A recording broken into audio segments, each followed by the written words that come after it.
આપને કેટલી વાર્તા આવડે છે? આખી વાર્તા આવડવી જોઈએ. 5, 10, 15. આપણા માતા પિતાને આપણા કરતાં વધારે વાર્તાઓ આવડતી હતી અને આપણા દાદા દાદીને એના કરતાં વધારે આવડતી હતી. વાર્તાની એક પરંપરા હતી અને એ પરંપરા દ્વારા બીજી પેઢીમાં સંસ્કારો જતા હતા, બાળકોની કલ્પના શક્તિ વિકસતી હતી અને નવી પેઢીને ઇતિહાસની પણ ખબર પડતી હતી. પરંતુ અત્યારે ભારતની અંદર આ વસ્તુ લુપ્ત થઈ ગઈ છે.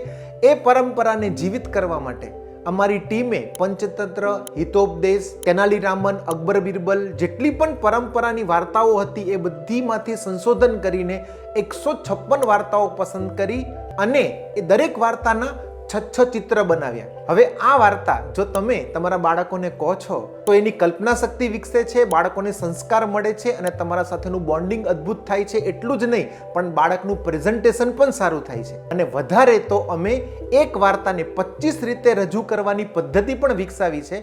આ બધા વિશે આપ ડીપમાં માહિતી મેળવવા માંગતા હો તો અમારી પેરેન્ટિંગ વેદા મોબાઈલ એપ્લિકેશન આજે જ ડાઉનલોડ કરો અને 7 દિવસનું ફ્રી ટ્રાયલ મેળવો.